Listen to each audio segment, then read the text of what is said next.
میاں نواز شریف کانگریس کی مثال لیں۔ یہ دنیا کی سب سے بڑی سیاسی جماعت تھی۔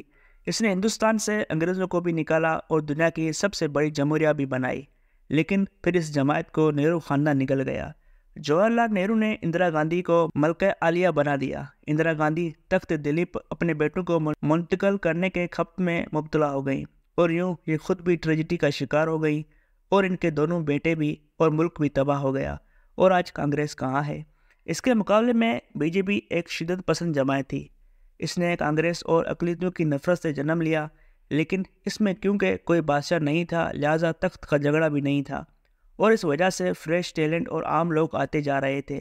پارٹی اس قدر اوپن تھی کہ اس میں دفتر میں جھاڑو دینے والے نریندر مودی نے بھی پرفارم کیا تو وہ بھی دوبارہ بھارت کا وزیر اعظم بن گیا، اور یہ اب تیسری بار بھی بن رہا ہے۔ آپ میرٹ دیکھیں، دنیا کی سب سے بڑی جمہوریہ اور پانچویں بڑی معاشی طاقت کے وزیر اعظم نریندر مودی کے خاندان کا کوئی بھی فرد سیاست اور حکومت میں شامل نہیں۔ اس کے بھائی اس وقت بھی عام چھوٹے ملازم ہیں اور یہ اپنا نام اپنے بھائی سے منسوب نہیں کر سکتے۔ مودی نے اپنے 10 سالہ دور حکومت میں ملک کو $4112 بلین کی اکانومی بنا دیا۔ اس کے دور میں بھارت میں 500 نئے بلینئرز پیدا ہوئے، لیکن آج تک اس پر کرپشن اور اقربا پروری کا کوئی الزام نہیں لگا۔ یہ 52 برس سے سیاست میں ہے، لیکن یہ آج بھی زمین جائیداد سے محروم سادہ زندگی گزار رہا ہے، جبکہ کانگریس کی قیادت پارٹی کی تباہی کے باوجود ارب پتی ہے۔ ہم کانگریس کے زوال اور بی جے پی کے عروج کی اسٹڈی کریں تو ہم 3 نتائج تک پہنچیں گے۔ کانگریس کو کراؤن پرنس کی دوڑ کھا گئی۔ یہ ایلیٹ فیملیز، بزنس مینوں، سرمایہ کاروں اور الیکٹیبلز کی پارٹی تھی۔ اس میں نئے ٹیلنٹ اور عام لوگوں کی گنجائش نہیں تھی۔ پارٹی میں سیاسی خاندان پیدا ہو گئے تھے۔ ان لوگوں نے حلقے آپس میں بانٹ لیے تھے۔ دادا کے بعد بیٹا اور بیٹے کے بعد پوتا منتخب ہوتا تھا، اور وہ اہل ہو یا نہ ہو اسے وزارت بھی مل جاتی تھی، اور وہ اس وزارت سے کروڑوں کماتا تھا۔ اور 3 پارٹی صرف حلقوں تک محدود تھی۔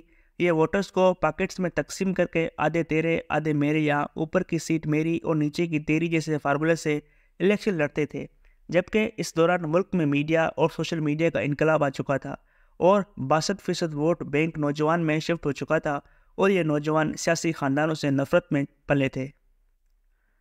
بی جے پی نے کھل کر سوشل میڈیا استعمال کیا۔ اس نے نوجوانوں کی نفرت کو ہوا بھی دی۔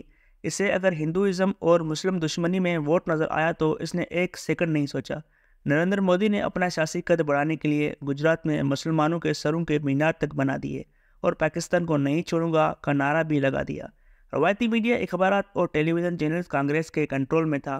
بی جے پی نے سوشل میڈیا میں رسائی بڑھا کر روایتی میڈیا کا اثر توڑ دیا۔ اس نے اپنے اینکرز بھی ڈیولپ کر لیے اور روایتی سیاست سے نفرت کو بھی اپنی طاقت بنا لیا۔ دوسرا، اس نے شخصیت یا الیکٹیبلز کے بجائے ووٹ کو اثاثہ بنا لیا۔ بھارت میں لوگ آج ایم ایل اے کو ووٹ نہیں دیتے، یہ بی جے پی کو ووٹ دیتے ہیں۔ چنانچہ پارٹی آج پی ٹی آئی کی طرح جس کو بھی اپنا امیدوار قرار دیتی ہے اسے ووٹ مل جاتا ہے۔ بی جے پی آج بھی عام آدمی پارٹی ہے۔ اس میں روزانہ نیا ٹیلنٹ اور نئے لوگ اس امید سے آ رہے ہیں اگر مودی وزیر اعظم بن سکتا ہے تو کسی نہ کسی دن ہم بھی بن جائیں گے۔ سوال یہ ہے، کیا پاکستان میں مسلم لیگ نون میں کوئی شخص یہ کلیم کر سکتا ہے؟ جی نہیں۔ لہٰذا آج مسلم لیگ بھی اسی انجام کا شکار ہے جس کا شکار کانگریس ہوئی تھی۔ آج یہ پارٹی بھی کانگریس بن چکی ہے۔ ہم یہاں پر عام آدمی پارٹی کی مثال بھی دے سکتے ہیں۔ دلی میں کانگریس کی وجہ سے حالات بہت خراب تھے۔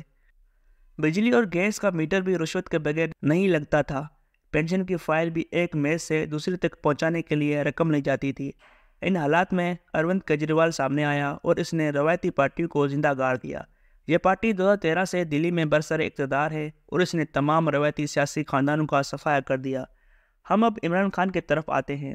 عمران خان کی اٹھان جرمنی کے ہٹلر اور اٹلی کے میسولینی کی طرح تھی، اور پی ٹی آئی پاکستان کی بی جے پی ہے۔ عمران خان نے اپنے آپ کو میسولینی اور ہٹلر کی طرح قوم کا مسیحا ثابت کر دیا، جس کے بعد جرمنی اور اٹلی کی طرح عوام اور سول اور ملٹری بیوروکریسی تقسیم ہو گئی، اور آج لوگوں کے پاس صرف ایک آپشن بچا ہے۔ یہ اگر زندہ رہنا چاہتے ہیں تو پھر انہیں عمران خان کا ساتھ دینا ہوگا۔ کمشنر راولپنڈی لیاقت علی چڈھا کی مثال آپ کے سامنے ہے۔ ہم اگر ان کے بیان کو سچ مان لیں تو یہ پہلے دھاندلی کراتے ہیں اور پھر سوشل میڈیا کے دباؤ میں آ کر اعتراف کر لیتے ہیں۔ آپ عدالت کی صورتحال بھی دیکھ لیں۔ الیکشن کے بعد عمران خان کے تمام مقدمے سست ہو چکے ہیں۔ جج محمد بشیر عدالت ہی نہیں گیا۔ ریاست کے مکمل پریشر کے باوجود پی ٹی آئی نے 95 سیٹیں بھی نکال لیں، لہٰذا ہمیں ماننا ہوگا عمران خان ریاست کو تقسیم کرنے میں کامیاب ہو چکے ہیں۔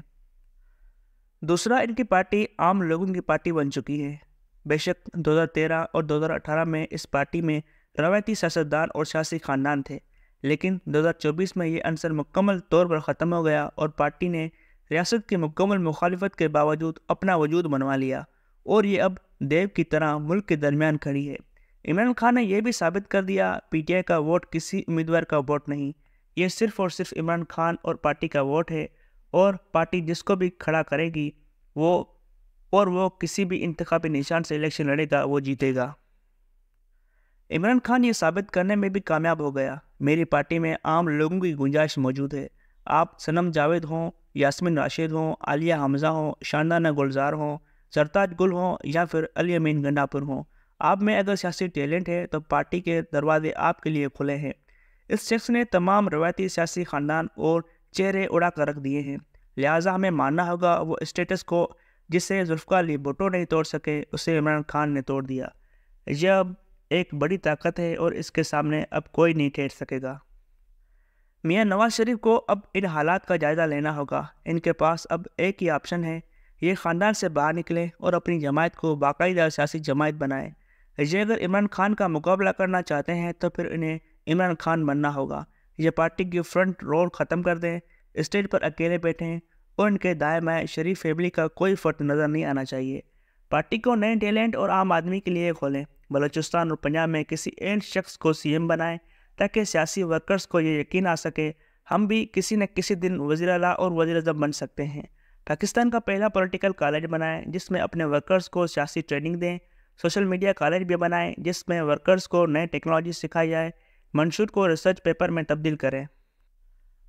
آپ نے اگر غربت ختم کرنی ہے تو آپ کے پاس اس کا باقاعدہ پلان ہونا چاہیے۔ ہم اقتدار میں آ کر غربت ختم کر دیں گے، جیسے نعروں سے غربت ختم ہو سکی اور نہ ہو سکے گی۔ یہ اپنے آپ کو کشمیری اور کلاس فیلوز کے ٹیگ سے بھی باہر نکالیں۔ بزرگ سیاستدانوں کے بجائے حلقوں کے اندر نئے اور متحرک لوگ لے کر آئے۔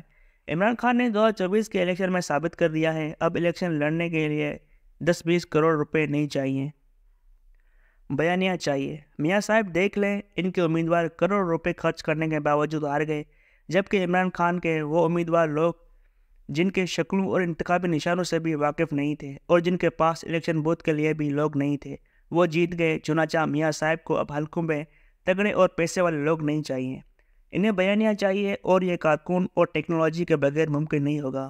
لہٰذا آپ مہربانی فرما کر کارکردگی کا وفاداری سے تبدیل کر لیں۔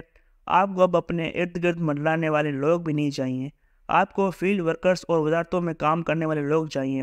آپ کے شہر اگر سارا دن آپ کے گھر اور دفتر میں بیٹھے رہیں گے یا آپ کے ارد گرد پھرتے رہیں گے تو یہ کام کب کریں گے؟ اور یہ اگر کام نہیں کریں گے تو پھر پارٹی اور ملک کیسے چلے گا؟ آپ مہربانی فرما کر آج سے 70 سال سے اوپر تمام لوگ ریٹائرمنٹ کا اعلان بھی کر دیں۔ یہ لوگ ملک اور پارٹی کے لیے بہت بڑی رکاوٹ ہیں، یہ ہٹیں گے تو پارٹی اور ملک چلے گا۔ اور مہربانی فرما کر مخصوص سیٹوں اور سینٹ میں صرف عام اور پڑھے لکھے لوگوں کو لے کر آئے۔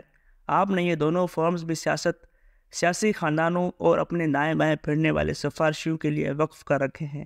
آپ کم سے کم یہ فارمز ہی نئے اور اہل لوگوں کو دے دیں، اس سے بھی یہ ملک اور پارٹی جل پڑے گی۔ لیکن اگر آپ نے یہ موقع بھی ضائع کر دیا تو پھر آپ یقین کریں عمران خان اگلے الیکشن میں شریف کا لفظ ڈکشنری سے بھی ختم کر دے گا۔ یہ الیکشن اور یہ حکومت آپ کے لیے آخری ثابت ہوگی۔